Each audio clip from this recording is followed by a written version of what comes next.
Your mother promised her firstborn to a demon. Your father promised his to a fae. And while you still live with your parents, you have some very unusual aunts/uncles. My friends always used to laugh when I told them I had the worst parents in the world. Like I was some angsty teen making the usual exaggerations a person around my age would make. I mean, sure. There are always worse parents, but mine would at least be in the top 10%. Maybe even the top 5% on an off day. Who tries to sell their only son to not one but two supernatural entities? That had to go against some parental instinct, right? The worst part is, whenever I try to bring it up with them, they just go. Oh, it worked out for the best, though. Like they shouldn't be held accountable, just because things worked out.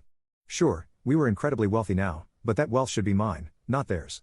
Some days I just wanna. Aw, my sweet nephew's first murder plot. Uncle Fyrax grinned, the flash of his camera blinding me as he snapped a photo. The grinning red-skinned demon getting oddly comfortable with the word nephew. Uncle Fyrax, we have doors for a reason. I screamed, throwing my pillow in his general direction. He swiped it with his tail, letting the leathery appendage wrap around it, holding it close. Wait, how did you know about that? I can read minds. It's a pretty common demon ability. It's one of the many reasons why I'm better than that old aunt of yours. Did you know she wanted to cook you in a stew? How ghastly, he said, always happy to spread a rumor or two, especially about his competition. He sat himself on the edge of my bed, handing the pillow back to me with his tail. So, how would you kill them? Rusty knife? Pillow? A howl of wind rattled the windows, making Fyrax groan. Aunt Aria always made herself known with her entrances, storming up the stairs in a mighty huff. And what dumb ideas are you polluting his head with now? The short fae asked, crossing her arms over her chest. The silver locks of her hair glowing with a green aura of light, that being her non-subtle way of telling someone she was prepared for a fight. Fyrax's eyes flashed red, extending the offer of a duel. Ah, the short old lady herself. Haven't you got a tree to kiss, or whatever it is you do? Careful, keep that up and you'll be dangling from a tree. Oh? How so? Do you have a ladder you can use to get me up there? He opened his palm, preparing a fireball, only for the fire to be extinguished before it could even make a spark. That heavy gust of wind she used sent me backwards, falling off the bed. Billy, they shouted, both rushing to my side. Look at what you did, you old bag. This is why you should stop seeing him. All you do is hurt people with your stupid powers and dumb riddles. Fyrax grabbed my hand, causing my palm to burn. The heat from his fireball still radiating from the spot. When I squealed, he released my hand, backing away. Aria took my hand, soothing it with her healing magic. A light green orb surrounding the spot, soothing the burns better than any ointment could. And you don't? What fool doesn't understand their own strength? Why don't you go back to hell? Mortal life doesn't suit you. The two remained in a stare-off, neither party giving an inch. After the burns healed, I released her hand, getting between the two. Stop fighting. If you two can't get along, then I don't want either of you around me. I love both of you. Is that so hard to understand? Okay, but which do you love? Fyrax saw my glare and dropped the question. Understanding now wasn't the time for that. My parents suck. They both tried to sell me to you two before I was even born. I barely consider them parents, since they're always running off on holidays every second week. If anything, you two are my parents. Which is why it hurts so much when the two of you fight. You're all that I have, and if you can't understand that, then you should. You should both go to hell, I snapped, storming out of the room. I grabbed a bag of salt from the kitchen as I passed it, making a line of salt outside of the bathroom door before locking it. With the door secured, I allowed myself to sulk, trying to work out my frustrations alone. An hour passed as I ignored their pleas to come out and talk.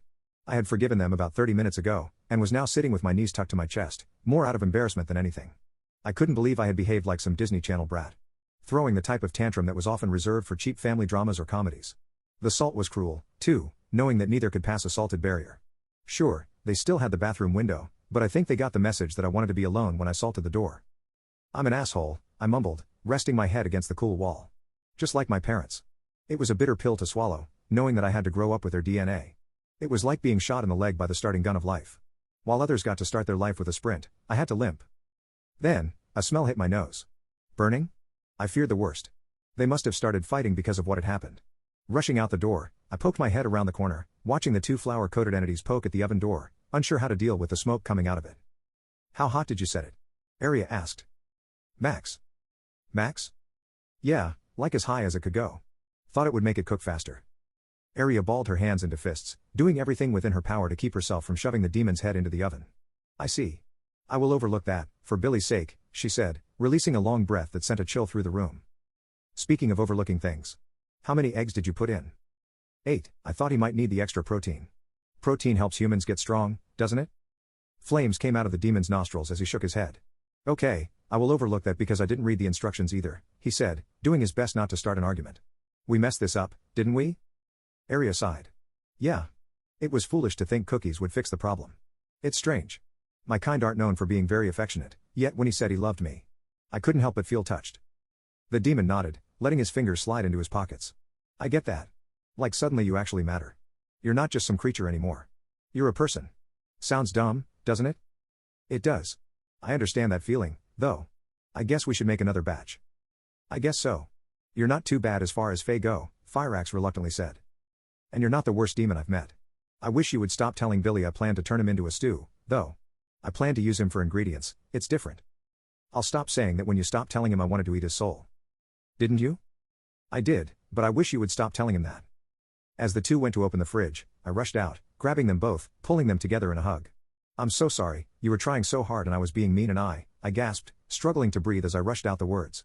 A mix of salty tears and jumbled words making it hard to get anything out. Aw, sweetie. We're the ones who need to be forgiven. You did nothing wrong, Arya said, cuddling up to my side. Frixa looked at the Fae, still uneasy about being this close to her. After a moment of hesitation, he leaned into my other side, giving me a tight hug. She's right for once. It's our fault. We made you some cookies? I sniffed the air, the burnt smell causing my nostrils to flinch. Maybe we should make another batch?